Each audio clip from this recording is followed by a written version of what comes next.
This channel does not promote any violent, harmful, or illegal activities. All content provided by this channel is meant for an educational purpose only.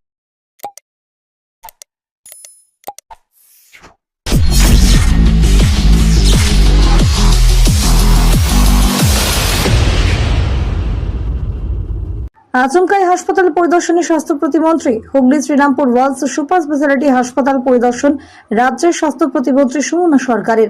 কথা বললেন রোগী ও নার্সদের সঙ্গে। হাসপাতালের super না আসায় কথা বলতে পারলেন না তিনি। আউটডোরে কাউন্টার খোলা নিয়ে একটা সমস্যা রয়েছে, তাড়াতাড়ি খোলার কথা বলা হয়েছে বললেন সুমনা সরকার। ব্যুরো রিপোর্ট, আমার কলকাতা নিউজ। খুব ভালো লাগলো যে নার্স দিদি যারা আছেন, ডেপুটি সুপারিনটেন্ডেন্ট আমাদের দিদিরা আছেন, ওনারা ছিলেন। আমি সুপারকে পাইনি, ওনারা বললেন যে সুপার নেই। আমি অ্যাকচুয়ালি এখানে একটা পুজো আছে, পুজোটার ওখানে যাচ্ছিলাম বলে তো আমি ভাবলাম যে একবার ঘুরে যাই। বারবার এখানকার যিনি মন্ত্রী আছেন আমাদের ভাস্কর ভট্টাচার্য, ওনার অ্যাসেম্বলি এবং উনি আমাদের এমওএস আছেন, বারবার বলেছেন যে একবার হসপিটালটা অন্তত ভিজিট করো। আর যেহেতু আমার নিজের ডিস্ট্রিক্ট, তো আমি ভাবলাম যে আজকে একবার ভিজিট করেই যাই। তো করলাম, সম্মানীয় মুখ্যমন্ত্রীর নির্দেশে করা হয়েছে।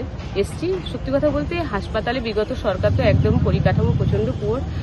বর্তমান সরকারের 100 দিন পূর্ণ হয়েছে। এসছি, এখানে সুমনদা আছেন আমাদের অত্যন্ত কাছের মানুষ, কাজেরও মানুষ, আমাদের পাপুদা রয়েছেন, আরও সকল নেতৃত্ব রয়েছে, কৌশলীদি রয়েছেন, দিদিরা রয়েছেন, এমও ছিলেন হসপিটালে, নার্সরা ছিলেন, আরও সকল ডক্টররা ছিলেন, সবাই ছিলেন ডক্টররা। প্রত্যেকটা পরিবারের সাথে কথা বলেছি, তারা খুব একটা করলেন না, কিন্তু কিছু কিছু অভিযোগ আছে, সেই অভিযোগগুলো আমরা নিশ্চয়ই খতিয়ে দেখবো। আর একটু হসপিটাল তো একটু সবই ঠিক আছে, কিন্তু একটু মানে নোংরা যেটা থাকে হসপিটালগুলো, সেগুলোকে বলা হয়েছে যাতে প্রতিদিন ক্লিন করে রাখা হয়। আর যেগুলো নিত্য নৈমিত্য ব্যাপার থাকে, যেটা আউটডোরে পেশেন্ট দেখানোর ক্ষেত্রে দেখলাম পেশেন্ট বসে আছে বলেও 9টার আগে ছাড়া কাউন্টার খোলা হয় না, সেটা বলা হয়েছে যাতে 7টা থেকে খুলে দেওয়া হয়, তাহলে সুবিধা হয়, মানুষের সুবিধা হয়, মানুষের স্বার্থে বলা হয়েছে। আর বাকিটা আমরা নিশ্চয়ই গিয়ে বলবো, জানাবো কী হয়েছে না হয়েছে।